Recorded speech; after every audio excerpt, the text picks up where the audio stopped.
In 2007, you called up Steve Jobs and said, hey, maybe we should start a dialogue about doing something together. First question, was it a mistake to pass on the iPhone initially? Yeah. See, that's another sort of favorite folklore. Look, I worked in the GSM world for several years when I was in Europe. Steve Jobs is not a stupid person. And he's going to go. I'm glad you think so. Yeah, he is going to go where the volume is, right? I mean, in business, it's show me the money. And the volume for him was in GSM.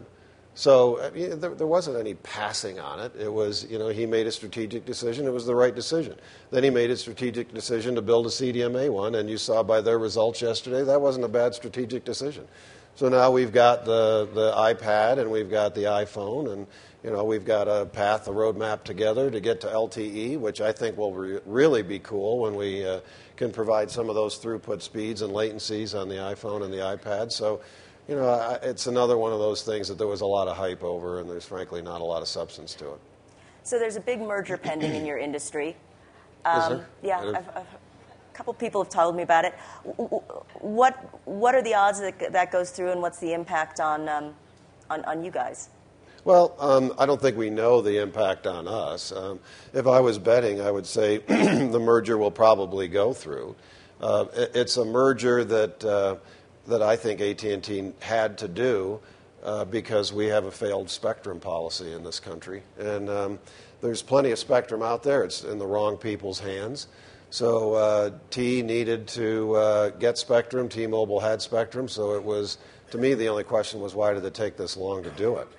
And I think AT&T's motivated enough to do it that they'll agree with what the government needs them to agree to. Our concern is, what do those agreements, how do they impact Verizon? And that's what we're kind of waiting to see. Right.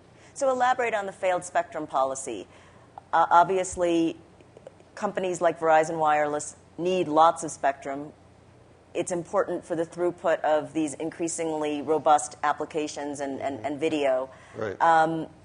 Is this a case where government needs to step in and intervene and reallocate the spectrum? Well, I think the government policy is what put us in this position, to be frank. I mean, one of your best assets is AWS, which has a build date of 2021 on it, I think. You contrast that with the 700, which we bought within 12 months of when we actually got the spectrum. It was in commercial use. So I think you just have to be very careful that you've got an asset like this that's important, and it doesn't do any good sitting on somebody's shelf somewhere. And I also think we've sort of chopped up a lot of the spectrum into such small pieces, and the designated entity requirements around many of these things just encouraged people to buy it, hold it, and then flip it in 10 years. And that doesn't help the nation deliver broadband to these rural communities. Right.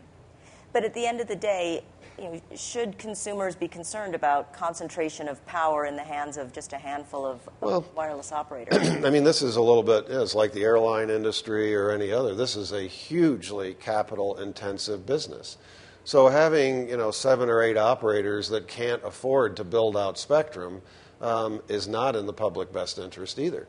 So T-Mobile, great company, had spectrum, could not afford to build it out. So what good did it do to have them in that competitive space?